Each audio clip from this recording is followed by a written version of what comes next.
Hello students.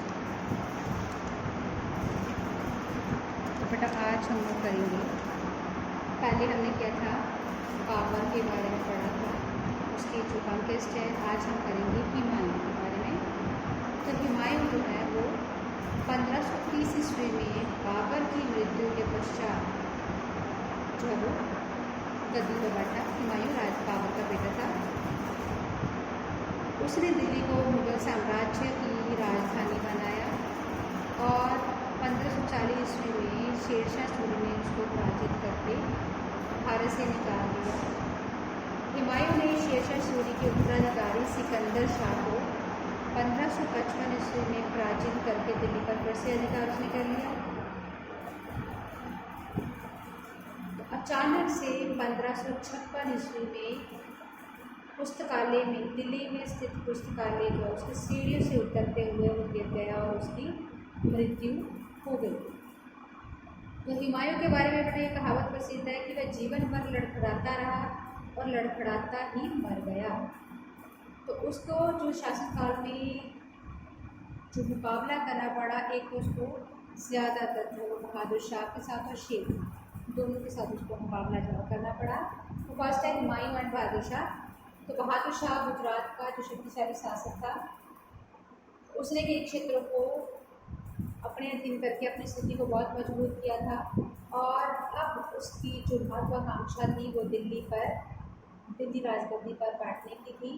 इसलिए उसने हुमायूं के विरोधियों को अपनी तरफ मिला के अपनी शरण देना शुरू किया और 1535 ईस्वी में उसने चित्तौड़ पर अधिकार कर लिया चराते से। बहादुर शाह के चित्तौड़ के आक्रमण के समय राजपूतों ने हुमायूं से सहायता मांगी थी, लेकिन हुमायूं ने उसको सहायता न देकर एक बहुत बड़ी भूल की।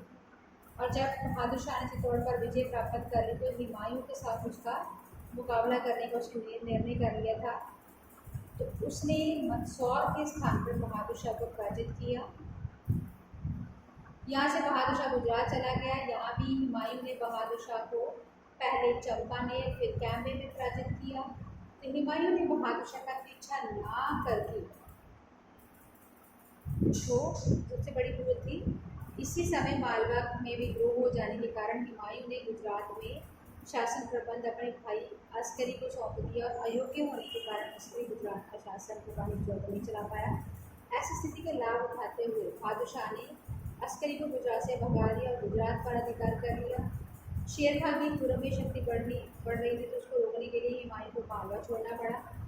मालवा भी मुगलों के हाथों से जाता रहा। इस तरह एक वर्ष में ही गुजरात जितनी आसानी से हुमायूं के हाथ में आया था, उतनी ही आसानी से उसके हाथ से निकल गया। अब हुमायूं और शेर खान जो है, तो पहले शेर खान जो हुमायूं के साथ के लिए बहुत बड़ा खतरा था। 1533 से 36 ईस्वी तक तो शेर खान ने अपनी शक्ति काफ़ी बढ़ा रही थी। उसने बिहार में अपनी स्थिति को मजबूत करने के पश्चात बंगाल पर भी अधिकार कर लिया था। इस समय हुमायूं को अपने लिए सबसे बड़ा खतरा जो अनुभव हो रहा था वो था शेर खान।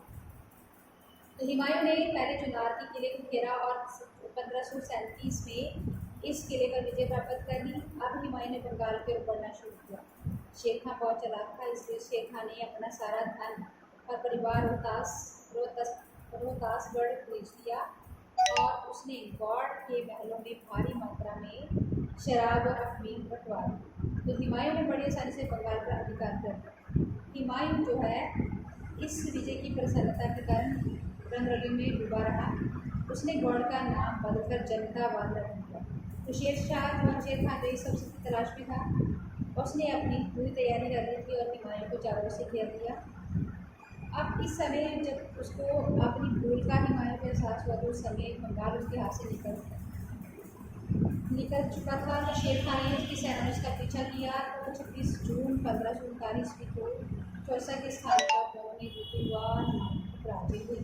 हुमायूं बहुत मुश्किल से अपने आप को बचा पाया और शेर खान ने अब स्वतंत्र सुल्तान बन के शेरशाह की उसने बात कर ली। 17 जुलाई 1540 को जो हुमायूं की सेना ने कनौज के स्थान पर आक्रमण कर दिया और इसमें हुमायूं की हार हुई। परंतु हुमायूं जो है इसका परिणाम सब जो इसका नतीजा क्या हुआ, उसको भारत छोड़ना पड़ा। अब है हुमायूं लेफ्ट इंडिया, उसने पंजाब भारत को छोड़ा। तो गद्दी पर बैठने से पहले बैठते उसने अपने राज्य के महत्वपूर्ण क्षेत्र कामरान, अस्करी, हिंदाल के जो बांट जो उसके भाई थे, इस विभाजन के कारण राज्य के लिए जो है वो सबसे बड़ी मुसीबत बन गई।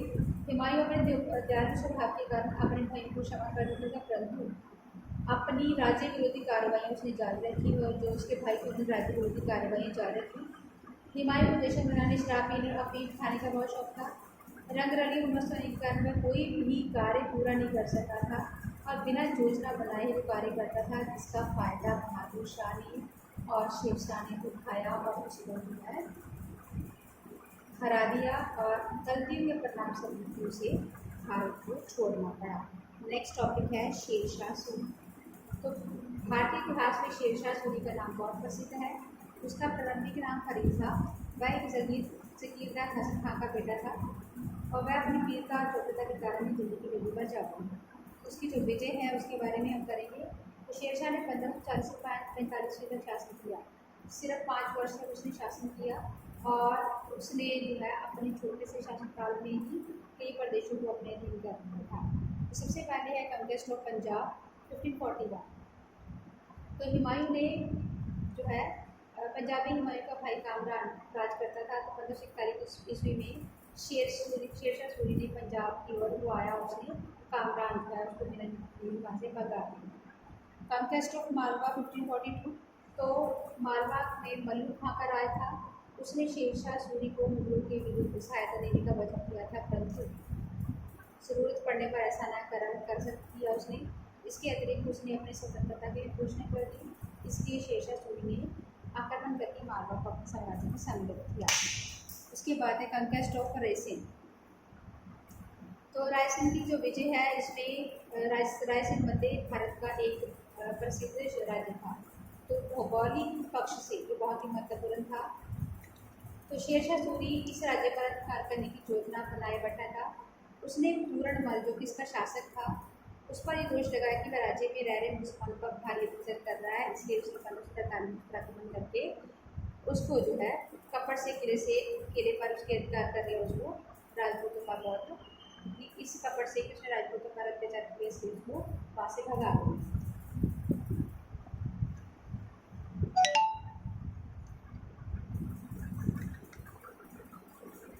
नेक्स्ट है मारवाड़ और मेवाड़ की विजय। तो मारवाड़ पर मालदेव का शासक था। 1547 में शेर शाह ने मारवाड़ पर आक्रमण किया। तो राजपूतों ने शेर शाह सूरी के सैनिकों का डटकर मुकाबला किया और अंत में उनकी पराजय हुई। तो मारवाड़ पर शेर शाह सूरी का अधिकार हो गया। इसके पश्चात उसने मेवाड़ पर आक्रमण करने का फैसला किया। तो यहाँ के जो शासक थे उदय सिंह, वो बिना युद्ध किए नीचे तोड़कर किला शेर शाह सूरी को सौंप दी, क्योंकि वो उस समय अव्यस्त था। उसके बाद है कंक्वेस्ट ऑफ कलिंजर। तो कलिंजर का किला सैनिक पक्ष से बहुत महत्वपूर्ण था और वहाँ पर शासक उदय सिंह था। इस किले पर अधिकार करने के लिए शेर शाह सूरी ने 1544 के अंत में आक्रमण किया और 6 महीने तक उसे घेरा जा रहा, परंतु राजपूतों ने अपनी पराजय न मानी। तो 22 मई 1545 को शेर शाह सूरी ने के सैनिकों ने किले पर अधिकार कर लिया और उसी दिन शेर शाह सूरी अचानक एक गोले के फटने से घायल हो गया और उसकी मृत्यु हो गई। उसके बाद है एडमिनिस्ट्रेशन। तो first of all central administration.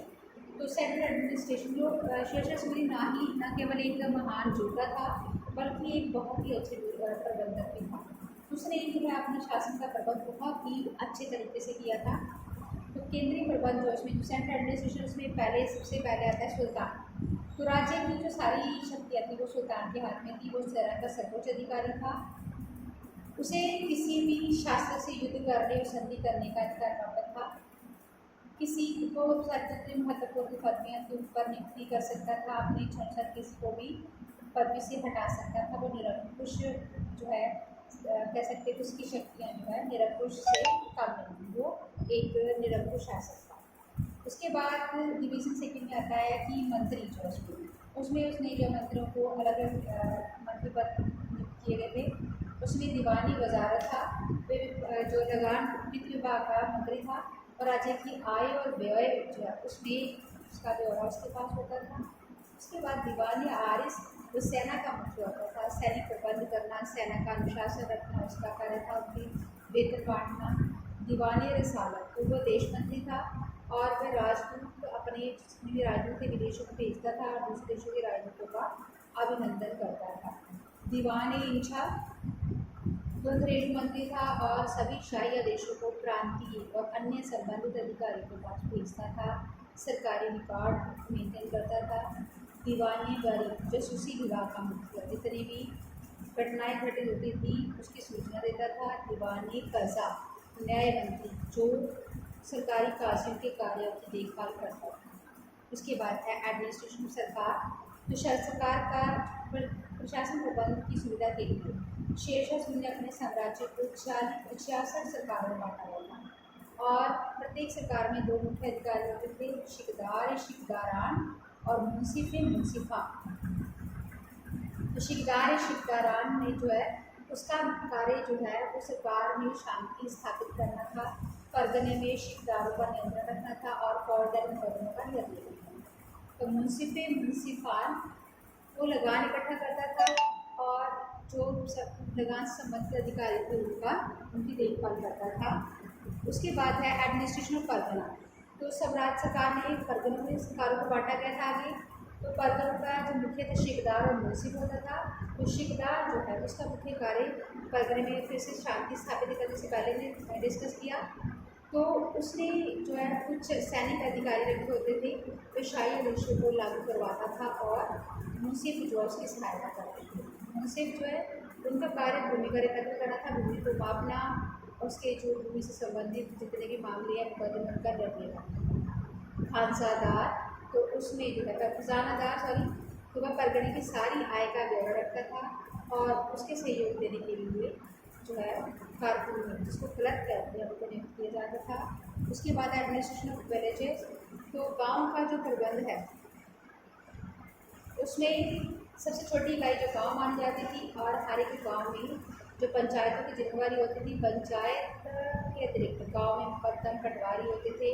Muqaddam मुखिया होता था और पटवारी जो भूमि का रिकॉर्ड रखता था। जुडिशियल एडमिनिस्ट्रेशन न्याय प्रबंध जो उसका बहुत अच्छा था और शेरशाह सूरी जो है अपने निष्पक्ष न्याय के लिए बहुत फेमस था। यदि अगर मान लो उसको कोई रिश्तेदार की किसी कर्म की उल्लंघना करता तो उसको भी कठोर देते, तो उसने जो है राज्य के दीवानी मुकदमे की सुनवाई काजी करता था। फौजदारी मुकदमे और लगान संबंधी मुकदमे की सुनवाई जो है शिकदार शिकदारान और मुंसिफान द्वारा की जाती है। पुलिस एडमिनिस्ट्रेशन, तो पुलिस डिपार्टमेंट जो है उसमें शेरशाह सूरी के समय जो पुलिस का अलग विभाग जो है वो स्थापित नहीं था। शिकदार शिकदारान सरकारों में और शिकदार परगनों में कानून व्यवस्था का प्रबंध करते थे। गांव में जो लोगों की सुरक्षा का प्रबंध जो है वो मुकद्दम द्वारा किया जाता था और यदि कोई चोरी करता हुआ पकड़ा जाता था तो जहाँ कोई चोरी करने का माल पकड़ने में असफल रहता था तो माल जो है उस अधिकारी से प्राप्त किया जाता था जिसके अधीन क्षेत्र में चोरी हुई है। तो उसको भी कि अगर कोई अधिकारी अपने इलाके में चोरी नहीं रोक पाता था तो उसके जो भुगतान है उसको भी करना पड़ता था। उसके बाद है इंटेलिजेंस डिपार्टमेंट, तो इंटेलिजेंस डिपार्टमेंट में जो है उसका बहुत कुशल था और उसमें जो साम्राज्य में जितनी भी कोई भी गतिविधि होती थी उनको सूचना देता था। साम्राज्य की मजबूती के लिए गुप्तचर विभाग जो उसका बहुत ही योगदान उसने दिया। पुलिस पब्लिक वेलफेयर डिपार्टमेंट, तो शेरशाह सूरी का नाम जो है वो लोक कल्याण के कार्य में बहुत ही फेमस है। उसने जीटी रोड बनवाया, उसके लिए बहुत प्रसिद्ध है। उसके लिए सड़कों के दोनों छाया वृक्ष लगवाए, पर्यटकों के लिए उनकी जो जाते थे उनकी सुविधा के लिए सराहें बनवाई। उसने जो है 1700 विश्रामालय बनवाए क्योंकि मुसलमान के रहने और भोजन का अलग अलग प्रबंध किया। तो दयालु शासक था और निर्धन विधवा लोगों को और शिक्षा संस्थानों और विद्वानों को बहुत ही सहयोग मिलता था। उसके बाद है revenue reform, encouragement to trade, उसने व्यापार को बहुत अपनी अर्थव्यवस्था को सुरक्षित रखने के लिए मजबूत करने के लिए उसने व्यापार को प्रोत्साहित किया। व्यापारियों को एक ही नाप तोल के पैमाने का प्रयोग करने के लिए कहा।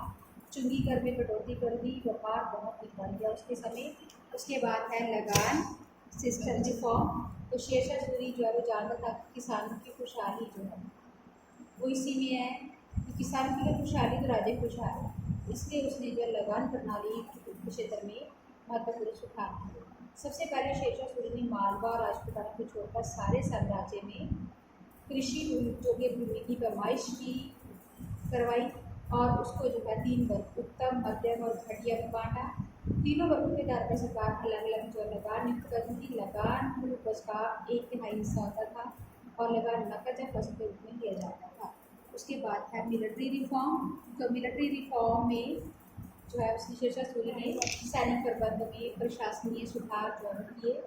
उसने स्थायी सेना को संगठित किया और उसकी स्थायी सेना में घुड़सवार सैनिक, पैदल सैनिक, हाथी, तोपें थी। शेरशाह सूरी सेना की भर्ती, उनके वेतन, पदोन्नति संबंधी मामलों का स्वयं ध्यान रखता था और सैनिकों के दुख सुख को भी ध्यान रखता था, परंतु उसको जो है सैनिकों की अनुशासनहीनता बिल्कुल भी पसंद नहीं थी। वो अनुशासनहीन शासक था। हिंदुओं को भी उसने योग्यता के अनुसार भर्ती किया हुआ था। प्रशिक्षण और अनुशासन के गुरु फेमस था और उसने जो है अपनी सेना, अपने साम्राज्य को सुदृढ़ बनाने के लिए सेना को बहुत मजबूत बनाया था। Thank you so much.